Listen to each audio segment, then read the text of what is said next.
Good morning, everyone. I just wanted to get ahead of the curve, well, my curve, and just do a quick first impression video at the top of the morning to you, just for you to get where I'm going right now, what I'm thinking right now. But be sure to hit that subscribe and the notification bell if you get some value out of this, because I will be making a second video in the late afternoon as a quick update, because you know how crazy things can change in NBA DFS. So let's get right to the video. My top play of the day. You basically have to play point guards against the Hawks. Point guards and big men. And I like Bogdanovic as a possible bring back, but you don't have to bring anyone back on the Hawks. I think Kyrie and Trey are too expensive of a combo. So let's move on. So, you know how they say you should eat your veggies, eat your greens. You should always be playing your Grizzlies, folks. The Grizzlies are the broccoli. They're not the main entree, but they're still very important to play. I think people are going to be scared off because they see they're playing the Celtics. Potential blowout, sure. But if they're low owned, and also the Celtics, they usually have a great defense. So far this year, it looks like their defense isn't so great. So this is the time to jump in and attack them.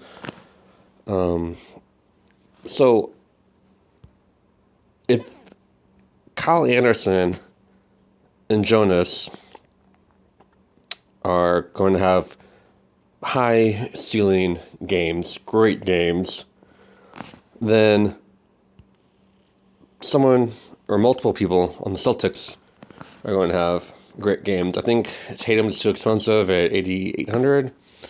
Jaylen Brown, he's getting up there in price, which means less people will play him. I think people will play Tatum and move on. And if they're playing Tatum, they're not going to play Jonas. So Kyle Anderson might be a popular play. I'm not sure, but right now, Kyle Anderson is my favorite play of 2020. I think I've played him every game so far. So let's continue with that.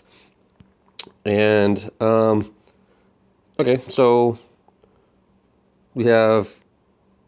Oh yeah, I guess if the Grizzlies are the vegetables, Kyrie, I guess, would be the steak, and Jaylen Brown would be the potatoes.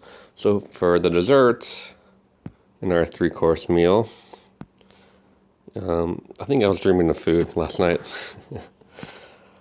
But I would have played McCollum last game. I don't read game logs too often. And I know he went up against Houston, and the Lakers have a better defense. But if he could put 50 on the Lakers, I know the Clippers can play D. If this was an early game, I probably wouldn't play him. But it's the late night hammer. So he should go really under-owned. Like maybe 5% or under. If he's under 10%, I'm playing him. Not the greatest of matchups, but he's a little bit on a hot streak on his hair. And especially if Kawhi is out. Because I know Paul George is eligible as a shooting guard, but I don't think he doesn't play shooting guard, so he won't be guarding him. Luke Kennard will be guarding him. And I know Kennard can shoot threes, but I don't know how good his defense is. I don't think he's up to Kawhi's defensive standards here. So, also, there's some potential update front. Trent's on, is it Trenton Jr.? Gary Trenton Jr., I think. He's questionable with an injury. And if he's questionable with an injury, I mean, check your depth charts, folks, but Hood here, Rodney Hood, Stone Men, 3K.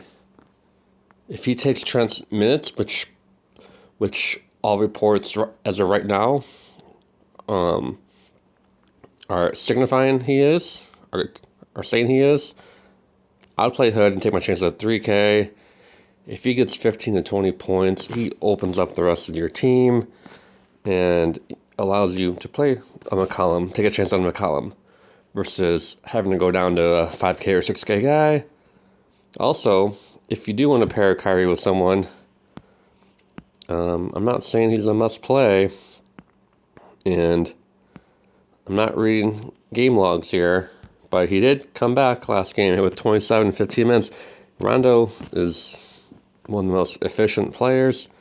He is what I hoped Jason Terry to continue after that first game.